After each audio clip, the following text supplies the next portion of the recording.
Tengan ustedes, amables oyentes, muy buenos días.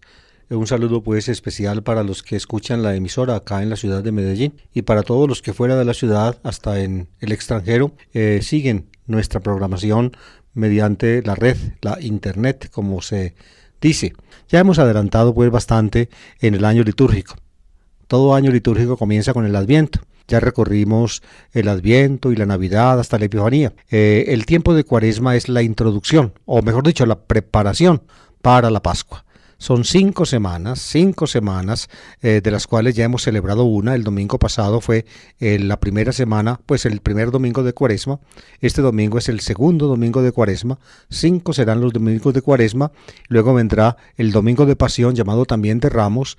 Y en la semana de Pasión, pues el Triduo Pascual, que va desde el atardecer del jueves hasta la madrugada del domingo, el Triduo Pascual, los 3 grandes días de fiesta, la gran fiesta cristiana llamada la Pascua del Señor, y se llamó así presumiblemente porque Jesús murió precisamente en el tiempo de la Pascua judía, y de esa manera en la misma muerte de Jesús y en su resurrección, los cristianos vieron condensado y completado el acontecimiento de salvación que en la Pascua judía ellos mismos antes celebraban.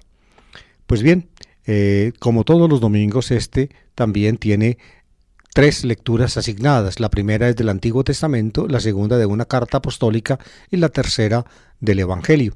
Estamos en el ciclo A de los evangelios, por eso fíjense, el texto evangélico asignado para este domingo es del Evangelio de San Mateo. En el ciclo A se prefiere el Evangelio de San Mateo, en el B el de Marcos y en el C el de Lucas. Son 3 ciclos que equivalen a 3 años sucesivos. Este año pues estamos en el ciclo A y los 2 próximos años estaremos sucesivamente en el B y en el C. Todos los segundos domingos de Cuaresma, desde hace siglos, la Iglesia lee como texto evangélico el episodio de la transfiguración del Señor. En el ciclo A se lee Mateo, en el ciclo B se lee Marcos y en el ciclo C se lee Lucas. Por eso vamos a escuchar y a comentar en este día el texto de la transfiguración de Jesús según el Evangelio de San Mateo.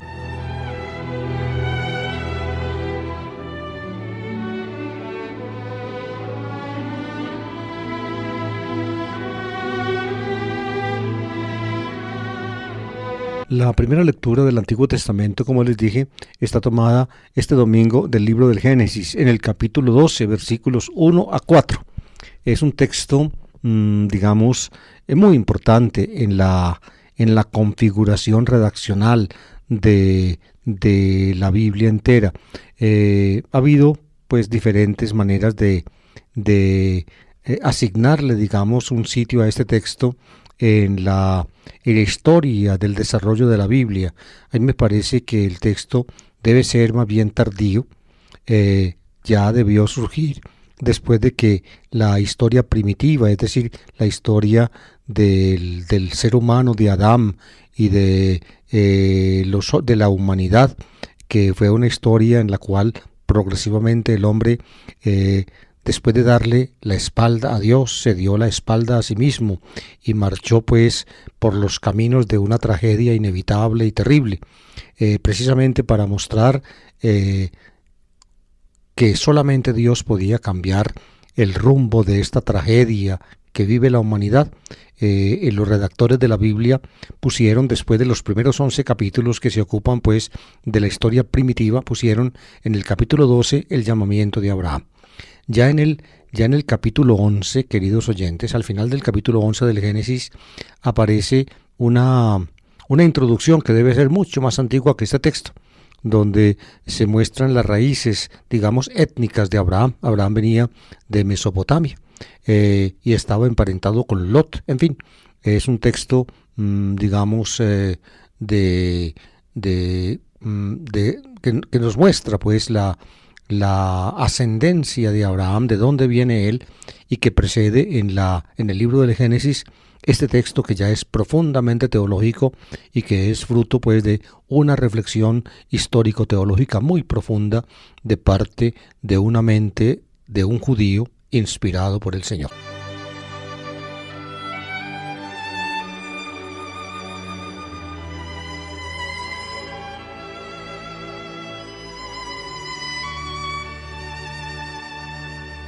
Dice así el texto, Génesis 12, versículo 1 a 4. En aquellos días el Señor dijo a Abraham: Sal de tu tierra y de la casa de tu padre hacia la tierra que te mostraré. Haré de ti un gran pueblo, te bendeciré, haré famoso tu nombre y será una bendición. Bendeciré a los que te bendigan, maldeciré a los que te maldigan, con tu nombre se bendecirán todas las familias del mundo. Abraham marchó como le había dicho el Señor.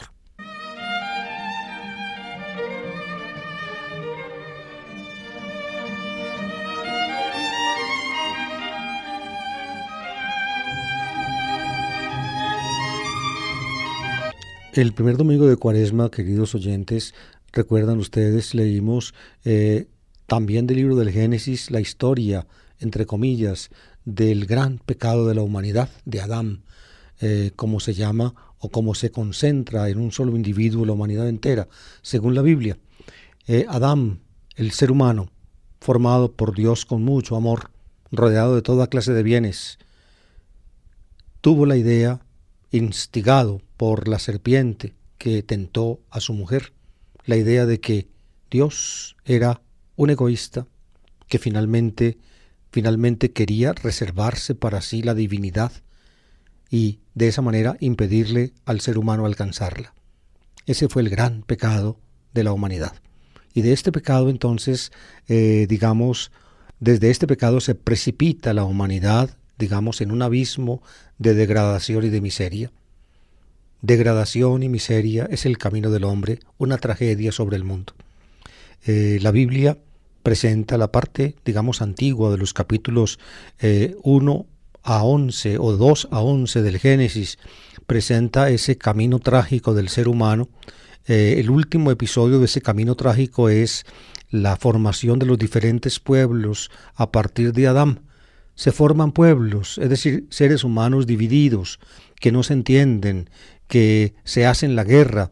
En el momento en que aparece en la Biblia ese episodio en Génesis 11, la Torre de Babel, se reitera de alguna manera el gran pecado de Adán. Adán no tuvo ojos para ver a Dios, quiso llegar a ser como Dios, según le había dicho la serpiente a su mujer.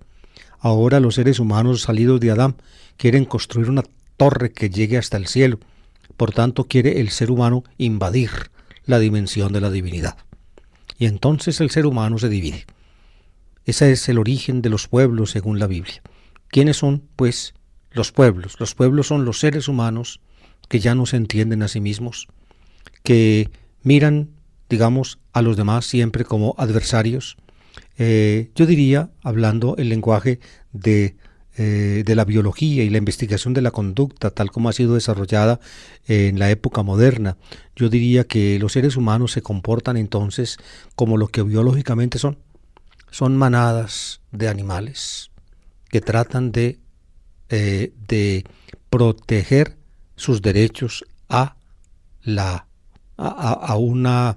una habitación, es decir, o mejor dicho, a un territorio propio y a la procreación. Y de esa manera los otros, los que no pertenecen al propio grupo, son entonces enemigos y adversarios. Ese es el origen de los pueblos. Según la Biblia, los seres humanos no se entienden. Pues bien, a esa degradación y a esa caída terrible del ser humano, solamente Dios puede ponerle freno. Solamente Dios puede, propiciar un nuevo comienzo. Y eso es lo que hace, según la Biblia, Dios. Dios llama a Abraham. ¿Quién es Abraham?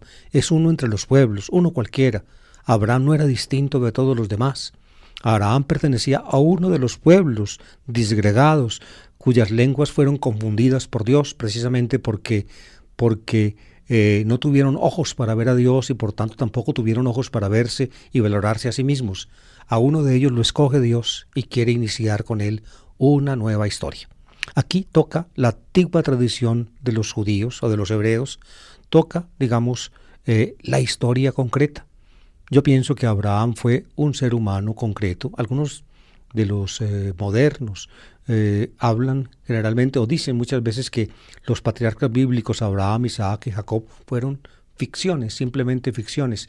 Yo pienso que evidentemente en la presentación bíblica tienen lo que se cuenta, lo que se describe de los patriarcas, tiene mucho de ficcional y teológico, pero básicamente hay una referencia a la historia humana y a la historia de Israel en sus orígenes. Abraham pues fue el ser humano que Dios escogió para comenzar con él una nueva historia. Sal de tu tierra, de la casa de tu padre, hacia la tierra que yo te mostraré. La casa de tu padre, es decir, tu familia, tu tierra, ¿cuál era? Si uno lee el capítulo 11, vivían en Mesopotamia, según alguna tradición en el sur de Mesopotamia, en Ur de Caldea, según otra, en Harán, en el norte, en fin. Eso es un problema histórico crítico en el cual yo no quisiera entrar. En todo caso, Dios lo saca de allí, le manda salir de allí, le manda ir hacia Occidente. Aquí no dice el texto, pero nosotros sabemos que ese era el camino. Desde el norte de Mesopotamia hacia Egipto, avanzando a través de lo que se llama actualmente, o lo que llaman los eruditos la media luna fértil, es decir, el terreno, digamos, habitable, por el cual se unen por el sur Egipto y por el norte Mesopotamia. Por allí vagaban antiguas tribus arameas, grupos humanos seminómadas que avanzaban de acá para allá con sus rebaños en busca de pastos y aguas. Pues uno de ellos, según la Biblia, es Abraham. Y Abraham emprende el camino desde el norte hacia el sur por mandato de Dios.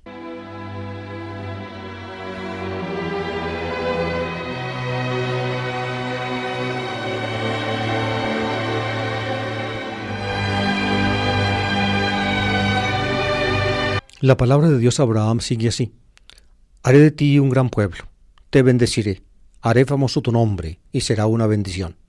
Bendeciré a los que te bendigan, maldeciré a los que te maldigan. Haré de ti un gran pueblo, esa es la palabra. Le promete pues Dios a Abraham descendencia, un gran pueblo, un pueblo distinto a aquellos pueblos mejor dicho, que surgieron después de la confusión de las lenguas en Babel. Es decir, un gran pueblo entre los pueblos de la tierra, un gran pueblo al cual Dios le garantiza bendición, aún más un gran pueblo que será bendición en Abraham, en bendición, berajá se dice en hebreo, en griego eflogía, con esta palabra eflogía que aparece en este texto de la Biblia, en la Biblia griega que leyó Pablo. Pablo, digamos, hace una reflexión muy profunda de lo que es Jesucristo. Precisamente la bendición prometida a Dios, por Dios a Abraham, se hace real en Jesucristo, que es aquel en el cual, pues, la humanidad entera se une. Aquí el propósito de Dios es fundar o dar comienzo a una nueva humanidad, hacer, digamos, de alguien, Abraham, un gran pueblo que será bendición. Todos los de ese pueblo participan de la bendición de Abraham, pero ahí no termina la cosa. Lo que sigue es todavía más promisorio. Con tu nombre se bendecirán todas las familias del mundo. Es decir, todos los pueblos de la tierra podrán participar en la bendición que entraña a Abraham y que entraña el pueblo que saldrá de Abraham. Es por tanto una bendición universal. Abraham, pues, es señalado por Dios como el inicio de una nueva humanidad. Fíjense, con esta idea teológica tan profunda lidió el judaísmo. Por eso les decía yo que al comienzo, cuando les di una idea de la formación de estos textos, este texto no debe ser, digámoslo así, no debe pertenecer a los primeros estratos de la Torá, sino que debe ser colocado ya después de que la reflexión teológica le ayudó a Israel a captar, digamos, con la luz de Dios, esta profunda convicción. Israel existe como bendición para todos los pueblos. El padre de Israel es Abraham. La función de Israel, la tarea de Israel es comunicar o hacer participar a los demás de la bendición que él entraña. Que Israel se haya concebido así, evidentemente es un logro teológico incontestable, precisamente porque Israel lo logró, pudo también el cristianismo ver en Jesucristo, digamos, la realización de esa bendición universal que Dios prometió a Abraham.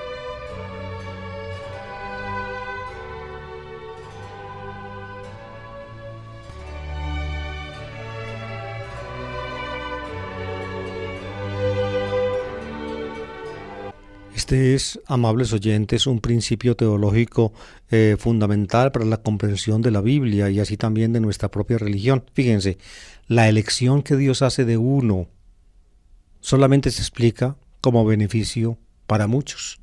Cuando elige a Abraham, en Abraham elige al pueblo que sale de él, y Abraham y el pueblo que sale de él son bendición para que esa bendición sea participada a los demás pueblos que se bendecirán con su nombre.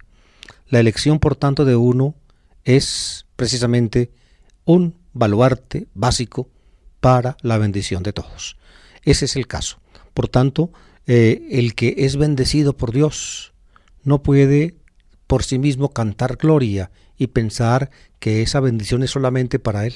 Debe saberse siempre, siempre como un vaso o un instrumento por el cual Dios comunica su bendición a todos. La bendición de uno es para servicio y para bien de todos.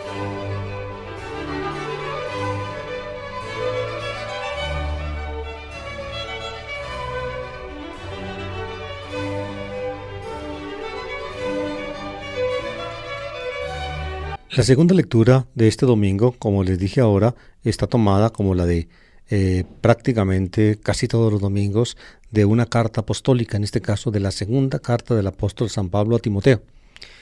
Unas palabritas acerca de estas cartas, fíjense, el llamado Corpus Paulinum, es decir, la colección de las cartas que en el Nuevo Testamento están recogidas con el nombre de Pablo. El Corpus Paulinum, así se llama, esa es la expresión latina que se usa, significa cuerpo paulino.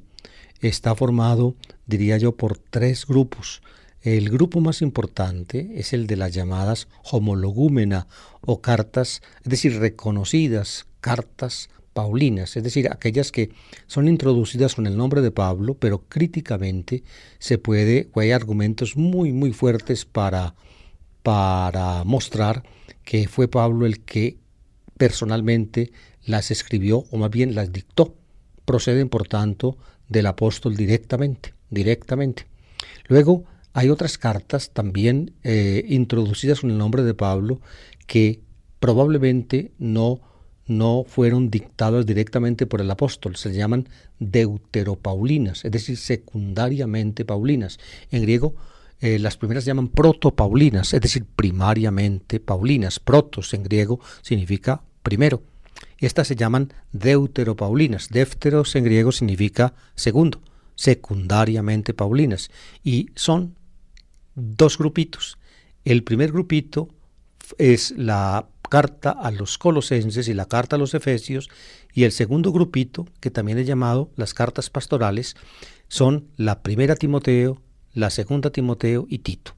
Por tanto, esta lectura está tomada de la segunda carta a Timoteo, pertenece por tanto al tercer grupo de las cartas paulinas y al segundo de las cartas deuteropaulinas. Un poco complicado.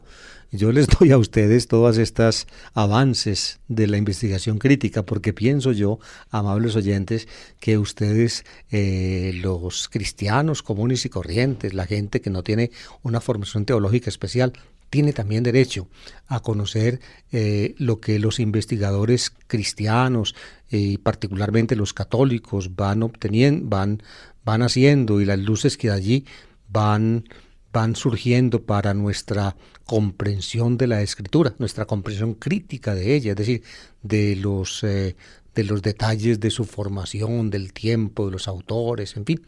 Es importante que nosotros lo conozcamos, no porque ese conocimiento sea indispensable para conocer la palabra de Dios, sino porque conociendo esas cosas, pues más fácilmente podemos nosotros ahondar en la palabra de Dios que esos escritos en cuanto tales nos comunican.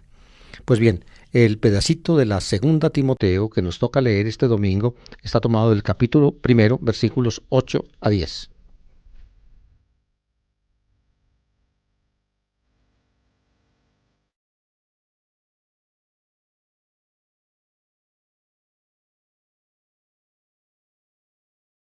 ¿Quién era Timoteo, amables oyentes? Timoteo es una palabra griega, está formada de 2 raíces griegas. Timán en griego significa honrar y teos significa Dios. Timoteo es, por tanto, el que honra a Dios o el que es honrado por Dios.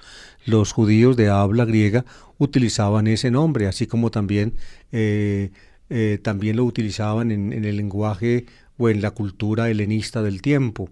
Fíjense, los americanos, en Estados Unidos y también en Inglaterra, la tradición cristiana también es profunda. Y por eso utilizan a veces nombres bíblicos. Nosotros, entre nosotros, en nuestra cultura, digamos, española, el nombre Timoteo es muy poco usado, pero en Estados Unidos mucho más. A los Timoteos les dicen Tim. Es como a los Tomás les dicen Tom, ¿ven? Tomás, Tom, Timoteo, Tim. Se usa mucho. Es como también a los Robertos les dicen Bill y así.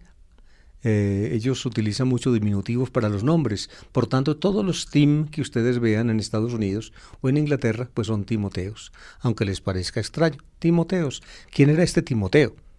¿Quién era este Tim de la Biblia? Les voy a decir.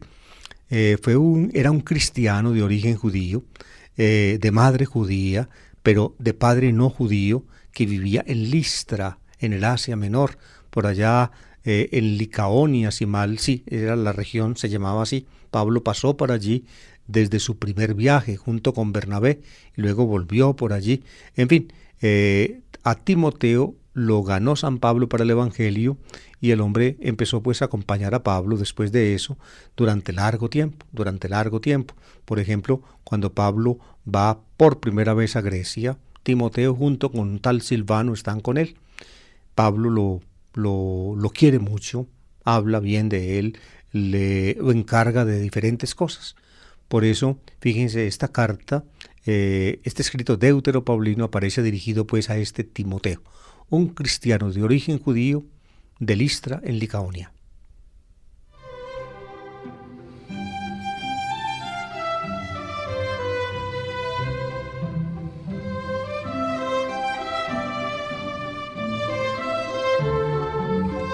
Dice así el pedacito que toca leer. Querido hermano, toma parte en los duros trabajos del Evangelio, según las fuerzas que Dios te dé. Él nos salvó y nos llamó a una vida santa, no por nuestros méritos, sino porque antes de la creación, desde tiempo inmemorial, Dios dispuso darnos su gracia por medio de Jesucristo. Y ahora esa gracia se ha manifestado por medio del Evangelio. Al aparecer nuestro Salvador Jesucristo, que destruyó la muerte y sacó a la luz la vida inmortal.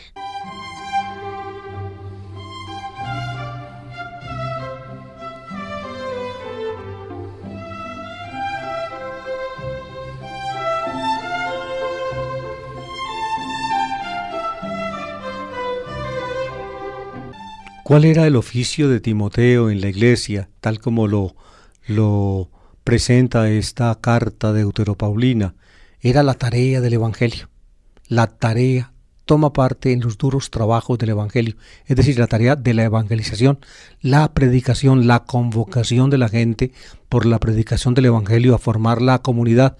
La comunidad convocada se llamaba eclesía, es decir, la asamblea de los creyentes. Esa era la función del evangelizador, predicar el Evangelio, y con el Evangelio predicado se convocaba a la gente, y la gente convocada pues naturalmente se reunía y formaba la iglesia. ¿Y qué es lo que anuncia el Evangelio? Aquí lo dice el autor. Nos llamó a una vida santa no por nuestros méritos, sino porque antes de la creación, desde tiempo inmemorial, Dios dispuso darnos su gracia. Dios dispuso darnos su gracia. ¿En qué consiste la gracia? En cambiarnos la vida. Pasar de una vida profana y mala y pecadora a una vida santa, es decir, consagrada a Dios. Y este llamamiento de Dios a una vida santa no lo hizo Dios porque nosotros lo mereciéramos, no es por nuestros méritos, sino porque Él lo dispuso así, es una gracia. Precisamente el hecho de que sea gracia, la palabra que usa aquí el autor es charis, que se usa también muchísimo en las cartas, diríamos, directas de Pablo. Es el vocabulario de Pablo tomado por este autor deuteropaulino que está escribiendo en nombre del apóstol. Desde antes de la creación, pues Dios nos escogió. Fíjense que acá habla el autor en primera persona del plural, nos. Por tanto, supone que Pablo está aquí metido. Todos los cristianos hemos sido escogidos y llamados, no por nuestros méritos, no porque lo mereciéramos, sino simplemente porque a Dios, plugo a Dios, es decir, porque Dios quiso llamarnos, hacernos pasar de la muerte a la vida, desde antes de la creación, desde tiempo inmemorial. Y esta gracia se nos da por medio de Jesucristo, porque Él es el que revela esa gracia, se ha manifestado por medio del Evangelio. Es decir, en Jesucristo aparece esa gracia de Dios que nos llama, que nos da nueva vida. Jesucristo al aparecer manifestó esa gracia destruyó la muerte y sacó a la luz la vida inmortal.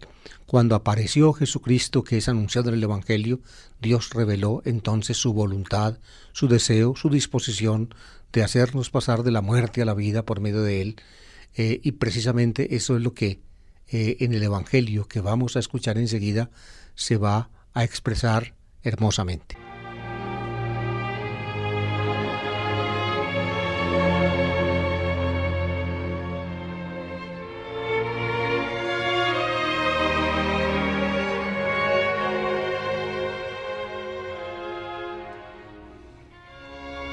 Ya está pues avanzando la Cuaresma, amables oyentes.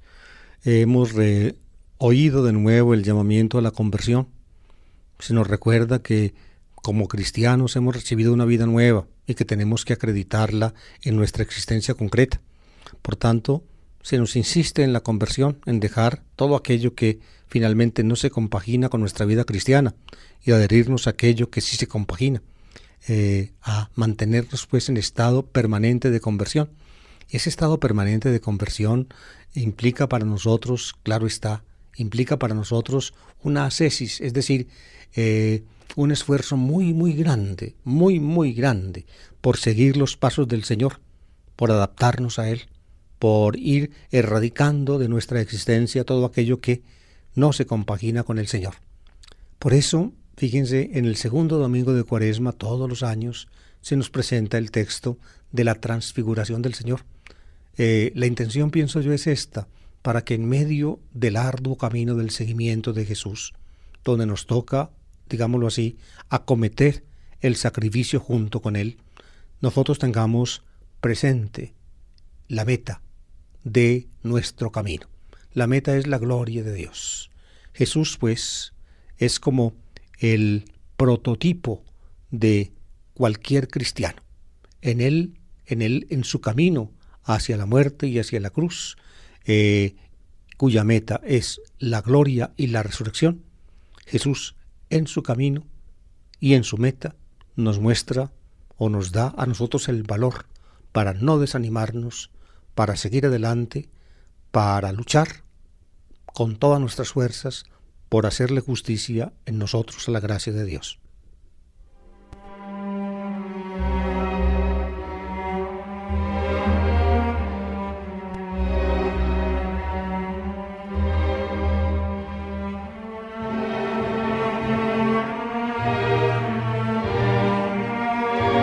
El texto de la transfiguración del Señor, según San Mateo, está en el capítulo 17, versículos 1 a 9. Mateo, como se puede saber, pues a partir del estudio crítico de Mateo, Mateo lo toma de Marcos. En Marcos está en el capítulo 9. Mateo va siguiendo casi puntualmente el ordenamiento de Marcos, y en el mismo punto del ordenamiento donde Marcos pone la transfiguración de Jesús, también la pone Mateo, y de alguna manera también Lucas, en los tres evangelios. Marcos pues como evangelio básico, luego Mateo y Lucas como deudores de Marcos. El episodio de la transfiguración está en el mismo, aproximadamente en el mismo punto del camino de Jesús. Y está, pienso yo, como un preludio, y les dije yo ahora, como un preludio de la gloria de la resurrección. Es lo que se muestra a los ojos atónitos de los discípulos en la cima del monte. Se les muestra que el Jesús que ahora ellos acompañan y que terminará su vida trágicamente en una cruz despreciado, es el Hijo de Dios glorioso. Es como si las luces de la Pascua, la gloria de Dios en la resurrección, se anticipara y envolviera a Jesús y se lo dejara ver a los discípulos en la cima del monte. Ese es el sentido del texto, al menos desde la más antigua tradición parece ser, al menos como la trae Marcos. Sobre el origen mismo del episodio hay discusiones. No quise entrar en este contexto de la palabra del domingo, pero cuando expliqué junto con Oscar el Evangelio de Marcos hace tiempo en la emisora Minuto de Dios, me referí ampliamente a eso, y los que quieran conocer un poco mejor ese problema, pues tienen mi comentario del Evangelio de Marcos, que ya está publicado hace tiempo, y también del Evangelio de Mateo, que ya también fue publicado, y próximamente también el Evangelio de Lucas, o mejor dicho, ya también está publicado en el tomito de palabra 4, así se llama. En la entrega mía del Evangelio de Lucas también está publicado el texto de la transfiguración. En todo caso, el que toca leer ahora es el Mateo, y dice así: En aquel tiempo, Jesús tomó consigo a Pedro, a Santiago y a su hermano Juan, y se los llevó aparte a una montaña alta. Se transfiguró delante de ellos, y su rostro resplandecía como el sol, y sus vestidos se volvieron blancos como la luz, y se les aparecieron Moisés y Elías conversando con él. Pedro entonces tomó la palabra y dijo a Jesús: Señor, qué hermoso es estar aquí. Si quieres, haré 3 chozas, una para ti, otra para Moisés y otra para Elías. Todavía estaba hablando, cuando una nube luminosa los cubrió con su sombra, y una voz desde la nube decía: Este es mi Hijo el amado, mi predilecto, escuchadle. Al oírlo, los discípulos cayeron de bruces, llenos de espanto. Jesús se acercó y tocándolos les dijo: Levantaos, no temáis. Al alzar los ojos no vieron a nadie más que a Jesús solo. Cuando bajaban de la montaña, Jesús les mandó: No contéis a nadie la visión hasta que el Hijo del Hombre resucite de entre los muertos.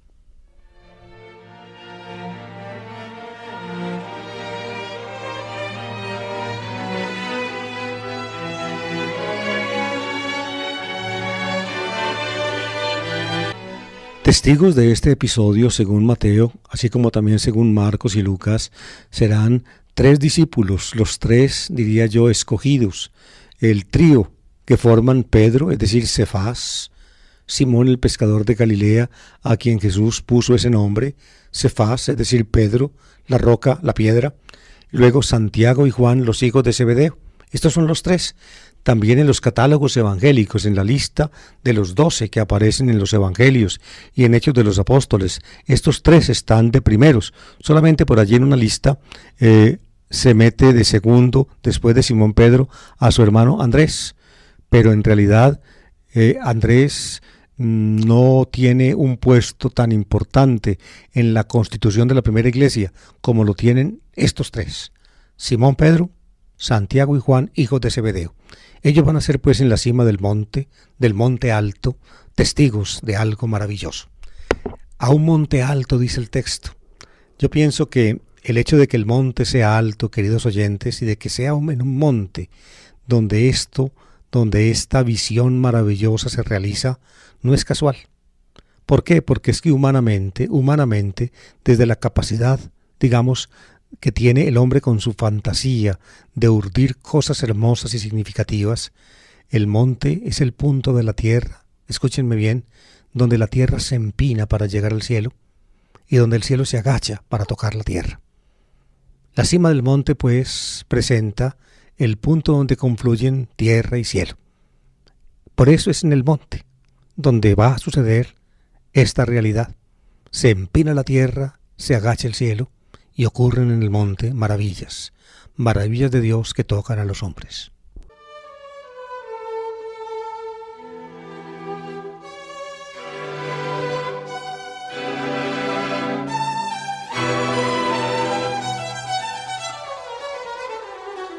La palabra que emplea Mateo es la que emplea Marcos para nombrar o para describir con un solo término lo que allí ocurre. Se transfiguró.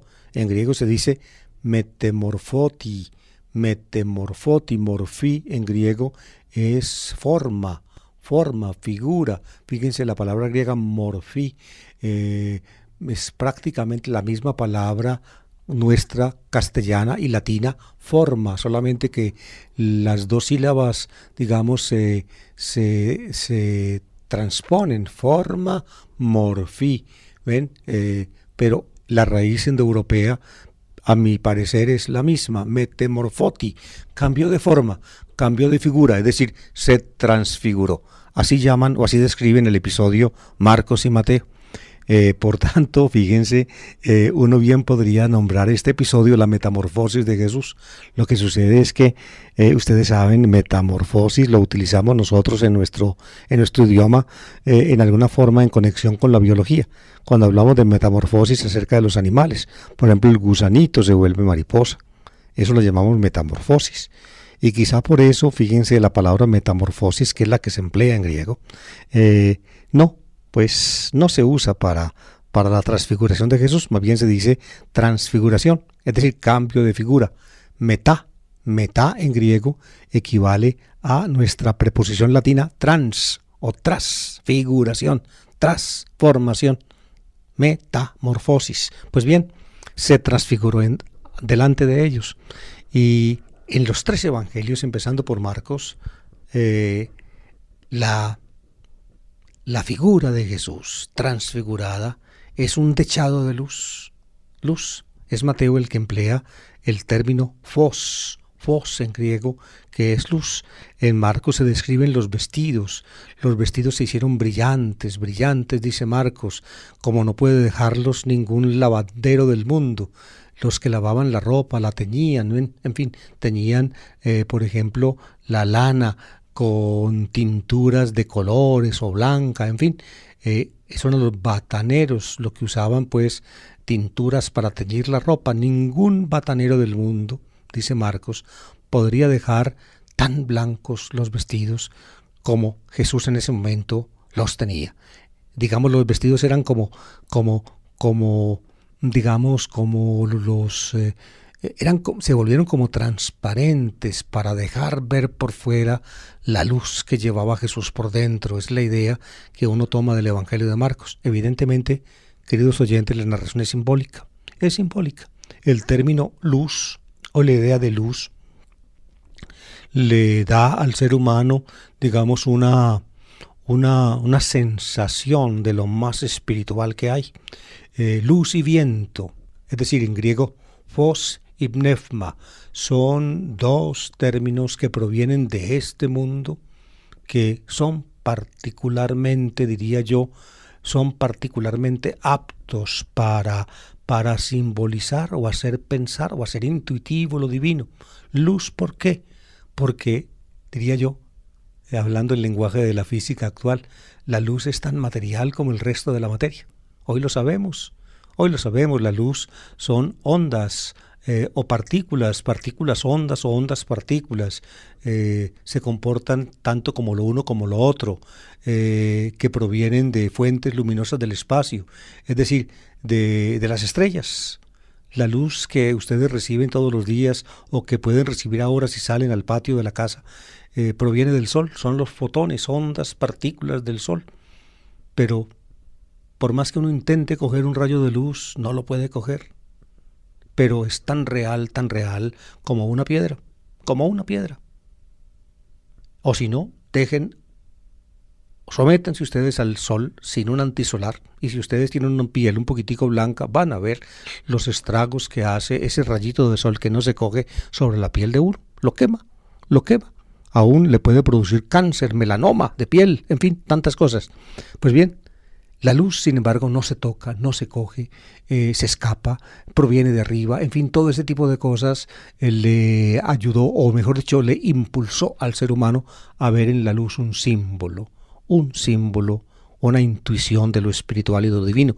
Lo mismo el viento, pneuma, significa soplo. ¿Por qué?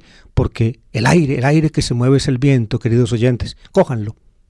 Nadie lo puede coger tampoco, y sin embargo existe, lo mueve a uno de aquí para allá.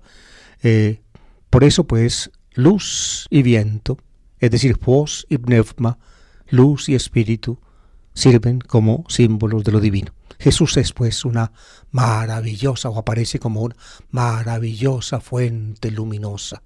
Lo divino está en él, se transparenta en él lo que corresponde a Dios.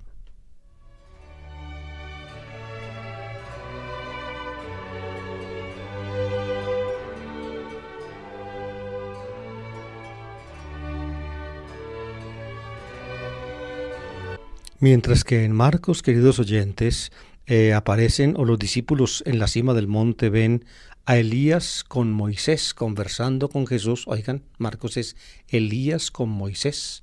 Mateo cambia el orden y pone Moisés y Elías. Moisés y Elías. Es decir, porque para la mentalidad judía, naturalmente, Moisés es primero que Elías, primero la ley de Dios, la Torá, y luego los profetas. Ese es el orden en el judaísmo, Moisés y Elías, aún más el orden histórico también podríamos decir que es ese.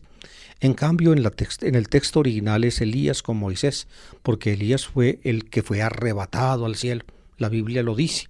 Por tanto, Elías con Moisés son dos seres celestiales. En el judaísmo eran vistos así, dos seres del cielo, por tanto también luminosos como Jesús. Sin embargo, están conversando con Jesús, pero de ellos no se dice que se hayan transfigurado, simplemente se supone que aparecieron también en figura luminosa, digámoslo en esos términos, Moisés con Elías.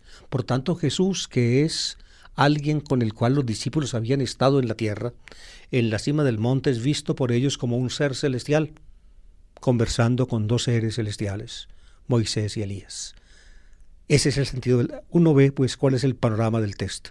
Jesús pues es como Moisés y como Elías, un ser celestial, pero resulta que Moisés y Elías ya están en el cielo.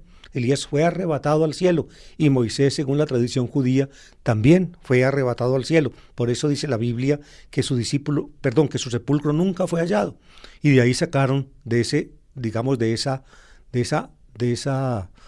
ausencia del sepulcro de Moisés en la Biblia, sacaron los judíos la conclusión de que también pues Moisés había sido raptado por Dios y llevado al cielo como también lo había sido o lo fue Elías.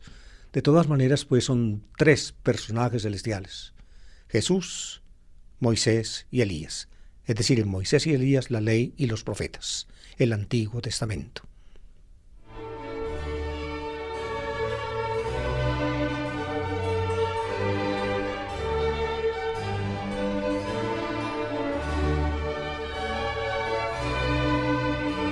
El cielo ha tocado a la tierra, el cielo y la tierra están juntos. ¡Qué maravilla estar aquí! Eso se le escapa de inmediato a Pedro, que es el que habla. Los otros dos, Santiago y Juan, están allí, pero el que habla es Simón Pedro. ¡Qué maravilla es estar aquí, Señor! Y quiere perpetuar ese estado de cosas. Hagamos tres chozas, una para ti, otra para Moisés y otra para Elías. Pedro no se preocupa de sí mismo con que esos tres personajes o esos dos personajes celestiales que están con Jesús se queden allí, se perpetúe ese instante maravilloso, se convierta en eternidad, ese momento maravilloso de la cima del monte. Con eso basta para Simón Pedro, tres chozas. Pero el Evangelio dice, no sabía lo que decía, eso lo dice claramente el Evangelio de Marcos. Pero, queridos oyentes, las cosas no pueden terminar en esta incomprensión de Pedro. No pueden. No se puede, digámoslo así, buscar el cielo o permanecer en el cielo cuando el camino en la tierra está frente a uno. Ellos tienen que descender y seguir con Jesús por el camino que va a Jerusalén y a la muerte. Por eso el texto no termina en este punto. Todavía estaba hablando cuando una nube luminosa los cubrió con su sombra y una voz desde la nube decía, fíjense, la nube, la sombra de la nube, todos son elementos simbólicos que remiten a la Biblia y que hacen pensar en la presencia de Dios. La nube luminosa que cubre con su sombra la cima del monte y de esa manera tanto a Jesús como a sus dos acompañantes y a sus discípulos va a ser, digamos, como el altavoz de la palabra de Dios. Este es mi Hijo, el amado, mi predilecto, escuchadle. Así habla Dios. Identifica a Jesús. Dios identifica a Jesús. Este es mi Hijo, el amado. Por tanto, no Moisés, no Elías, sino Jesús. Ellos están en la cima del monte con él. Pero el Hijo de Dios es Jesús. Y aquel al cual hay que escuchar es Jesús. Eso lo oyen pues los discípulos en la cima del monte, de los labios mismos de Dios, que es insinuado por la nube y la sombra de la nube que los cubre. Es un texto parecido como ustedes seguramente lo habrán ya comprendido, al del bautismo de Jesús, cuando aparece también la nube y se deja escuchar la voz de Dios. Este es mi Hijo, el amado, mi predilecto. Ese es Jesús, el Hijo de Dios. Moisés y Elías no lo son, Jesús sí lo es. Esa es la confesión cristiana y por tanto la palabra de Dios termina con ese imperativo: escuchadle. Escuchadle. ¿A quién? A Él, a Jesús, no a Moisés, no a Elías, a Él.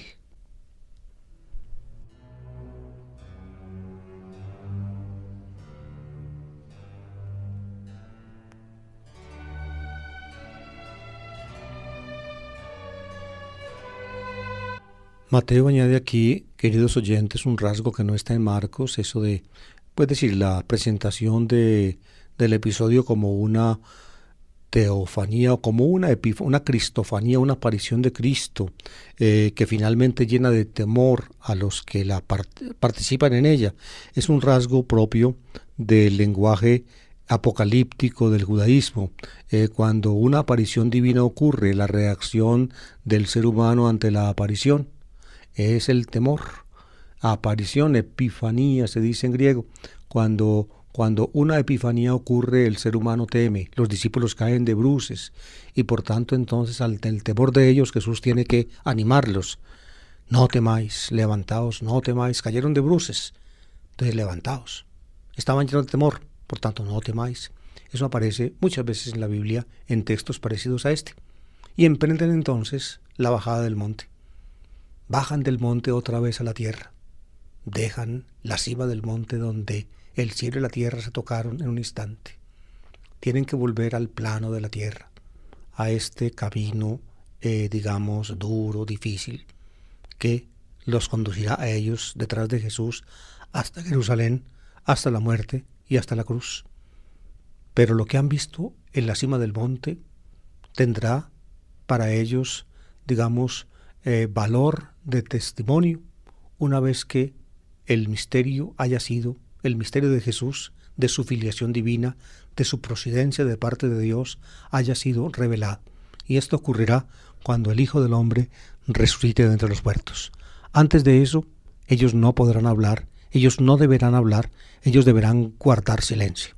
Pero una vez haya sido revelado el misterio de la resurrección, entonces esta experiencia en la cima del monte se convertirá en palabra en los labios de ellos y podrá resonar y llegar para la fe de todos.